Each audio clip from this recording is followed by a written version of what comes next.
Before we proceed to the topic on parameterization of the path in C, which is very important in order for us to solve for the complex integral of a certain function f of z along that's given a path of C, let's just have a short review on the properties of integral, but this time for complex functions. So basically, you would see some of them related as well to the properties of integrals for the real function or functions of real numbers, but this time let's have them for complex functions, and they are actually important to be used as we dig deeper on the understanding for the complex integration concepts. Let us have the first property here.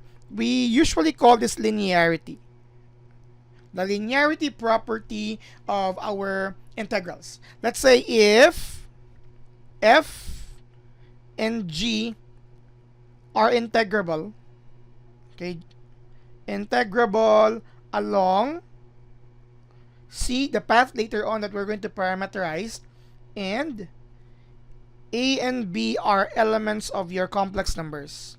Then you will have this statement here. The integral for your path C of your expression, which is multiple of f of z in terms of A, plus B, a multiple of your g of z. Then you will have here that group dz.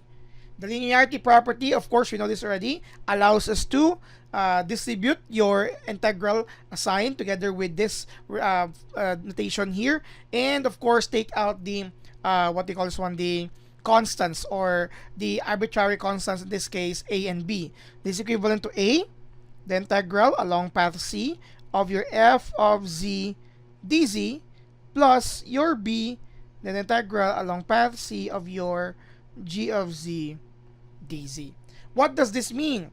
Later on, we're going to talk about some complex integrals, and we need to have parameterization. And if you have two functions which could be separated in this manner, we simply need to take out again the arbitrary constants, in this case complex numbers, and take the complex integral of both functions corresponding with their a and b scalar or numbers, complex numbers. And then of course, you're going to take the complex integral for this and that separately before you're going to combine them. That's linearity property. You can distribute your notations and take out your constants with ease. So you may use that later on if we're going to come across with some examples. Let's proceed to the second property. We call this, of course, constant multiple. Okay, supposedly this would be the first one because this is actually related to this one here, right? So just for the illustration, for any constant a, right? Any constant, it is actually under the real numbers. So you have your notation, the integral along your path c of your a, f of z dz, which is just equivalent to taking out a. Again, it should be the first one. I forgot to write this one since I have started with that. So let me just stick with this flow rather.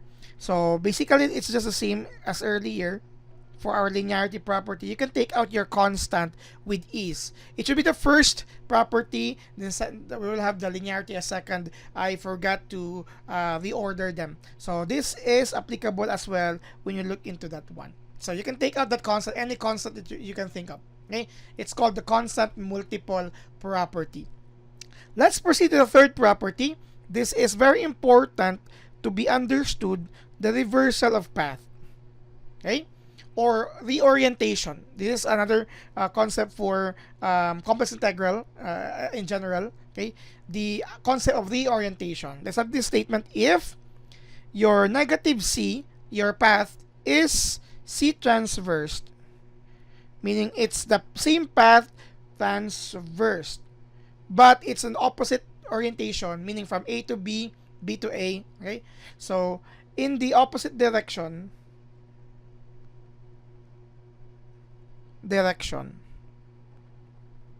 if ever you're asked to reverse the path, then you will have this form here.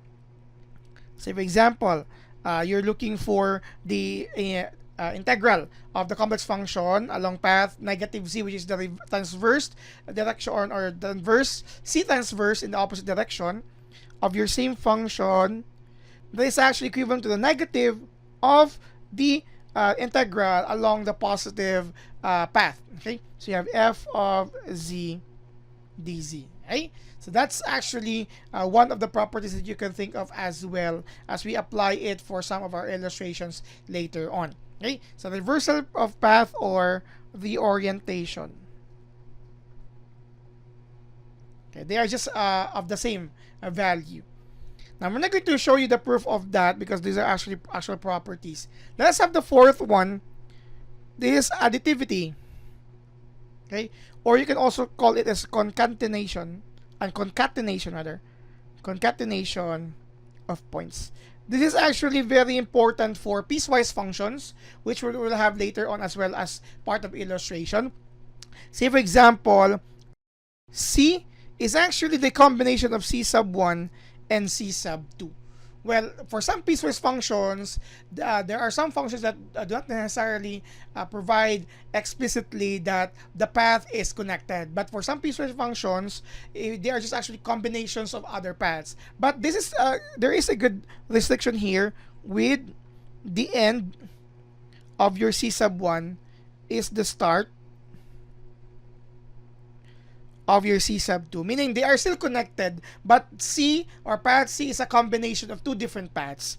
So if we're going to take the integral along that path C of your function, it's just actually the sum of your integral for each of those paths on your given same function.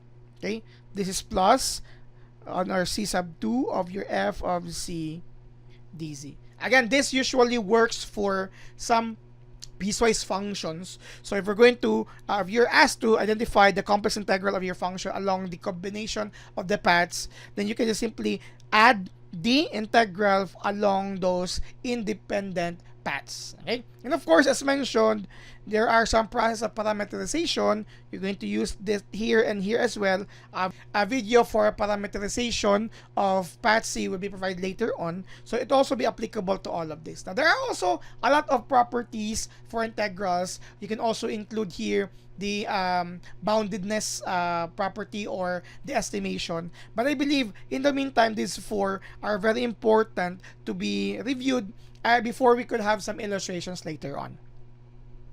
Thank you very much for watching.